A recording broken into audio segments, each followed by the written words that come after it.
চলো সব কিছু রেডি হয়ে গেছে, এবার রান্না শুরু করে দিই।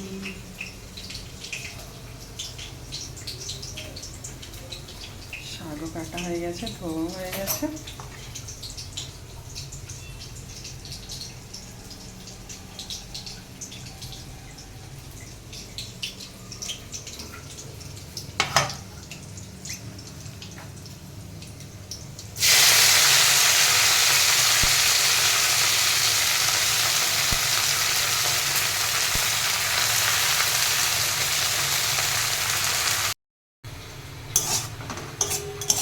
দেখো আমার রান্না শুরু হয়ে গেছে, শাক ভাজা বসিয়ে দিয়েছি এখানে।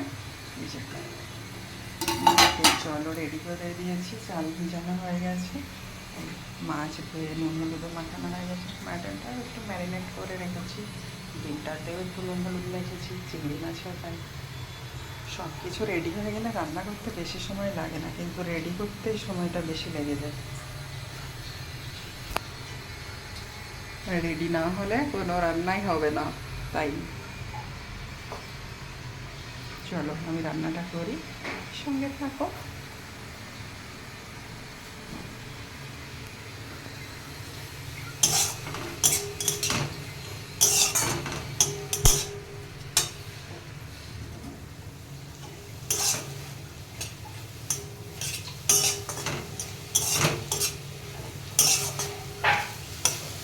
শাক যেমন শেষ পাতে খেতে নেই, শাক শেষে রান্নাও করতে নেই, তাই রান্নার সবার আগে শাকটাই রান্না করে নিতে হয়, তাই তো ঠিক বলছি?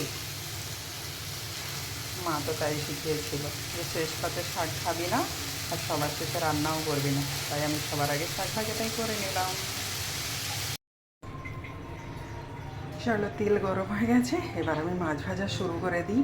আর আজকে যেহেতু মাতৃদিবস, মায়ের কোনো দিবস হয় না, মায়ের কোনো দিন হয় না, তবুও আমরা মাতৃদিবস পালন করছি। মায়ের কোনো বিকল্প হয় না, এটা তো সত্যি কথা, কি তাই তো? তবুও মায়ের কথা ভেবেই, মায়ের ভালোবাসা, মায়ের যত্ন, মায়ের আদর, তার জন্য কোনো দিন বা ক্ষণ হয় না, এটা আমরা হয়তো বলি। মা মায়ের হয়, মাকে কোনো দিন মায়ের জন্য রেখে মাকে বলা সেটা নয়। মাকে প্রত্যেকটা মুহূর্ত ভালোবাসতে হয়, প্রত্যেকটা মুহূর্তে যত্ন করতে হয়, প্রত্যেকটা মুহূর্তে ভালোবাসতে হয়, মানে মায়ের যেন কোনো কষ্ট না হয় কোনো দিন। তাই পৃথিবীর সব মাকে আমার শতকোটি প্রণাম, বুক ধরা ভালোবাসা। পৃথিবীর প্রত্যেকটা মা ভালো থাকে, আর সন্তান ভালো থাকলেই মা ভালো থাকে, এর থেকে মায়ের আসতে আরও কিছু থাকে না। তাই প্রত্যেকটা মা ভালো থাকুক, সুস্থ থাকুক, সুন্দর থাকুক, তাদের যেন ভগবান কোনো কষ্ট না দেয়, ঠিক তাই তো? আমি রান্না করছি, আমার রান্না দিয়েই শুরু, রান্না দিয়েই শেষ। আর মাদের সবসময় ভালো রাখতে চাই, মাদিকেও রান্না করে খাওয়াতে চাই সবসময়। হয়তো আমরা মেয়েরা শ্বশুরবাড়ি থাকি, নিজের মা থাকে না কাছে, কিন্তু আরেকটা মাও তো এসে পাই। মা তো মাই হয়, মায়ের কোনো আপন পর হয় না। তুমি আপন করে নিতে পারলে পৃথিবীর প্রত্যেকটা মাই যত্ন আদর স্নেহে তোমায় রাখবে, ঠিক তাই তো? এই যে মাছের ডিমের বড়া ভাজা হচ্ছে।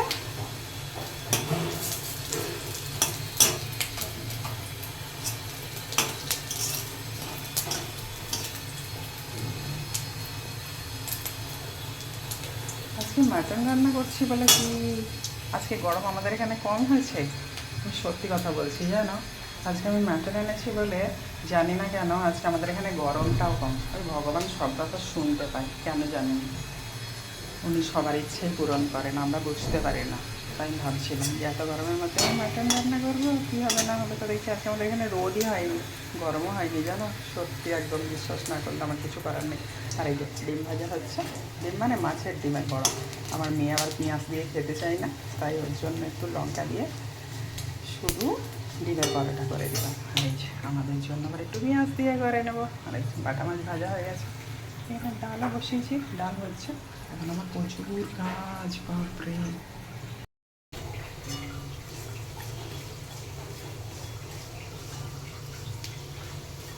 মাছের ডিমের বড়া পেঁয়াজ দিয়ে একটু ভালো লাগে, পেঁয়াজ লঙ্কা কুচি করে কেটে দিলে, তারপরে একটু বেসন মাখিয়ে ভাজলেই হয়ে যায়। কিন্তু আমার মেয়ে আবার খেতে চায়নি, তাই মেয়ের জন্য শুধু একটু কাঁচা লঙ্কা দিয়ে খুব সামান্য বেসন মিশিয়ে ওটা করে দিলাম। পেঁয়াজ নেবে না মেয়ে, আর আমাদের জন্য তো ওটা একটু পেঁয়াজ দিয়ে ভেজে নিলাম। তোমরা কে কেমন করে ভাজো আমাকে একটু বলো।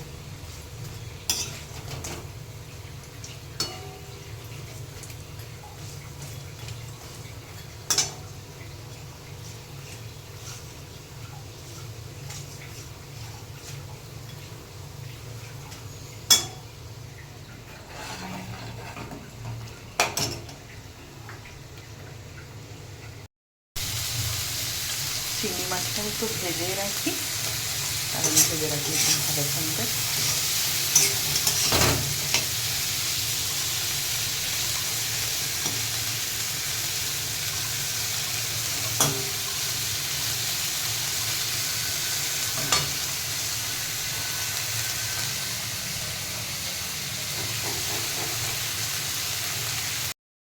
দেখো মটনের আলুটা কষানো হচ্ছে।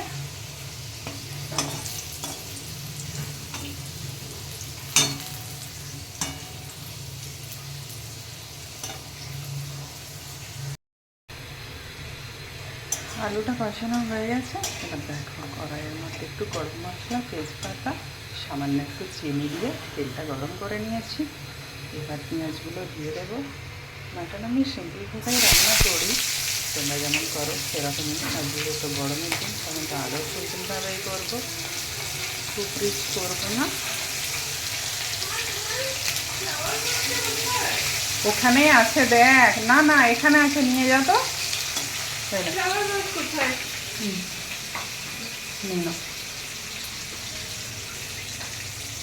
ঠিক করে রাখবি, নাহলে কিন্তু ভেঙে যাবে। হ্যাঁ, তো রান্নায় ফিরে আসি। যা বলছিলাম, সিম্পলভাবেই রান্না করি, কারণ সবাই জানে মাটন চিকেন যে যার মতো করে রান্না করলেই ভালো হয়। যে যেভাবে খেতে ভালোবাসে যাদের বাড়ির মানুষ, সেইভাবে রান্নাটাই বেটার।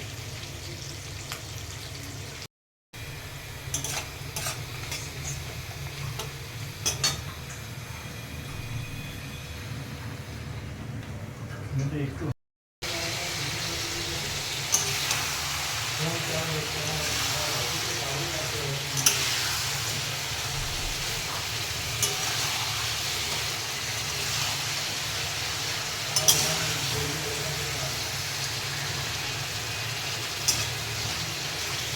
দেখুন মাটনটা শুরু করে দিয়েছি রান্না। সিম্পল একটু ম্যারিনেট করে রেখেছিলাম, একটু নুন, একটু হলুদ, একটু কাঁচা তেল আর একটু সামান্য টক দই। আমি যেমন রান্না করি আমার প্রসেসটা, কে কীভাবে করো সেটা সবার নিজের নিজের প্রসেস। আমি যেমন করে করি সেটাই তোমাদের সঙ্গে একটু শেয়ার করলাম।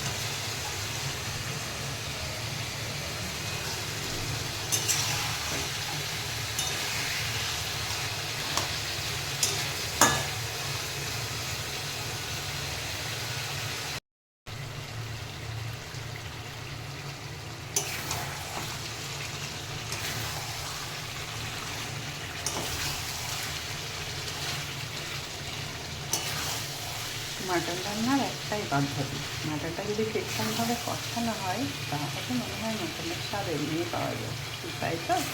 মাটনের ভাত যেন কাঁচা না থাকে, তাহলেই হবে। মাটন যত কষানো হবে তত টেস্টি হবে।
মাটন কষাটা কি অ্যামেজিং দেখতে লাগে, তাই না?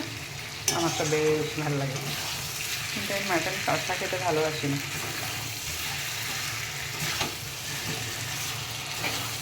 মাটন ঠিকঠাক সিদ্ধ না হলে আমার আবার ভালো লাগে না। হ্যাঁ, কষাও ভালো লাগে, তবে সেটাকে একটু সিদ্ধ করতে হবে ভালোভাবে, না হলে আমার ঝোলই ভালো লাগে।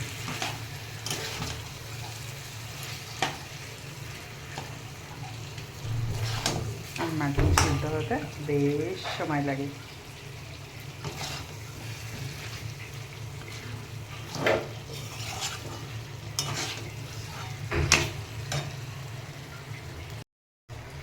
মাটন কষানো কমপ্লিট হয়ে গেছে। এবার কষানো আলুটাও দিয়ে দিয়েছি, আর 2 পিস পেঁপেও দিয়েছি। পেঁপে দিলে মাটনটা সিদ্ধ হয় খুব সুন্দর, আর খেতেও ভালো লাগে। পেঁপে দিয়ে মাটনের ঝোল বেশ ভালো লাগে, আমাদের বাড়িতে সবাই পছন্দ করে।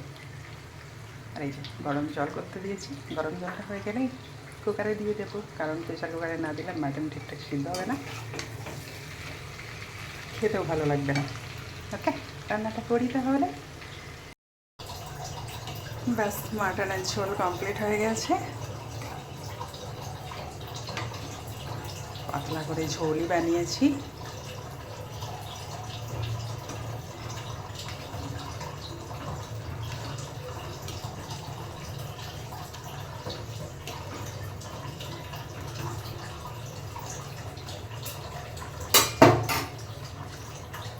ওকে, সবাই লাঞ্চ করে নিও। শুভ দুপুর, টাটা।